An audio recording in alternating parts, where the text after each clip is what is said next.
back to my channel. In today's video I'm going to carry on overviewing some of my favourite reads growing up.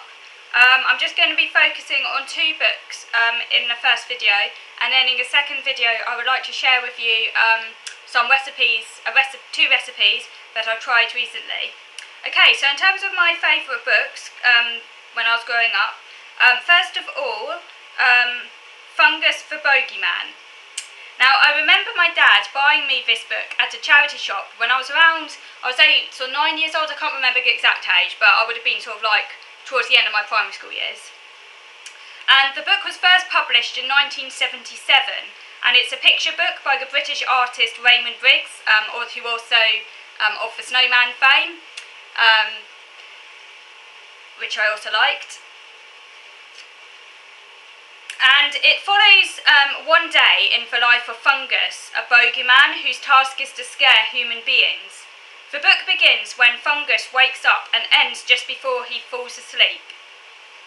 Bogey society is very similar to British society, except for the fact that bogeymen enjoy things that humans would hate. For example, darkness, damp, cold and overripe foods. I particularly enjoyed the definitions of bogey slang, the intricate and detailed descriptions and pictures, and the explanations of the bogey hobbies and food. I absolutely loved this book. You know, from the moment I saw it in a charity shop and my dad bought it for me, and I would look at it regularly. I loved the illustrations, sort of the pictures of bogey life, bogey society, and his green bogey family, full of slime and dirt. I just absolutely loved it. Yeah, the bogey day starts as humans go to bed. They enjoy food such as gabba-matter custards, not in bogey pie. It's sort of rhyming verse. And green cat's eyes. And the bogies are green, slimy and smelly. They love everything revolting. So yeah, a great book. Actually, in fact, for the life of me, I couldn't actually remember what this book was called. I just remembered that I absolutely love this book of the bogey people, and then I remember, oh yeah, of course, Fungus the Bogeyman, that's what it was called. It all came back to me, but yes, I absolutely love that book, and of course it does. I mean, it contains lots of references to food, but I mean really disgusting food, which obviously the bogies love, but humans absolutely hate. I think there's also references to green eggs and things like that. So the second book I want to touch on today that I really enjoyed as a child is Winding of Willows, particularly the Ladybird version, because I was introduced to most of these books in Ladybird format, so that's kind of like the preschool kind of hardback books, you know, where the story is kind of simplified and you've got all these lovely pictures in there, and these were the books that my mum used to read to me when I was a child.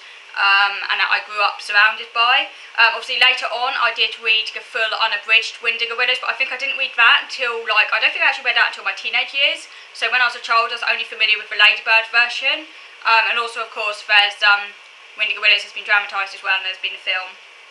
So yes, the Winding of Willows, a classic British book, children's book, was written by Kenneth Grahame, and it was first published in 1908. So the book is based around the lives of 4 animals, mole, rat, toad and badger, set in England in the Thames Valley. I particularly loved, as I mentioned, so I particularly loved the Ladybird version as a young child, and mainly thanks to the amazing pictures in there.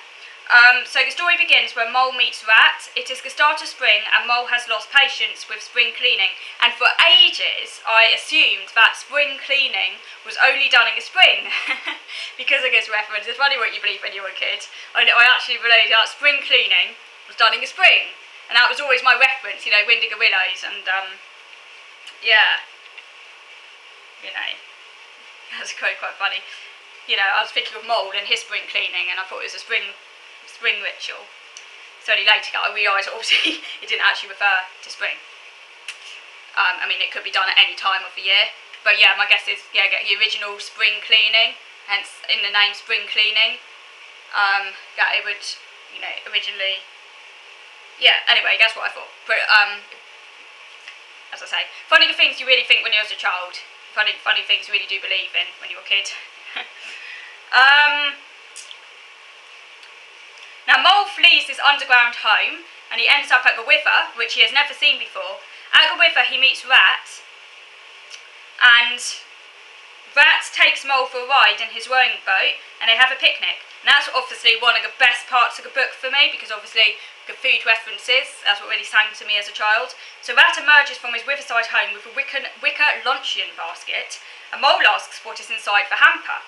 Rat replies that it contains cold chicken, cold tongue, cold ham, cold beef, pickled gherkins, salad, French rolls, cress sandwiches, potted meat, ginger beer, lemonade, soda water. And he says this very quickly, which makes Mole tell him, that it's too much food. Like, slow down, it's just too much food.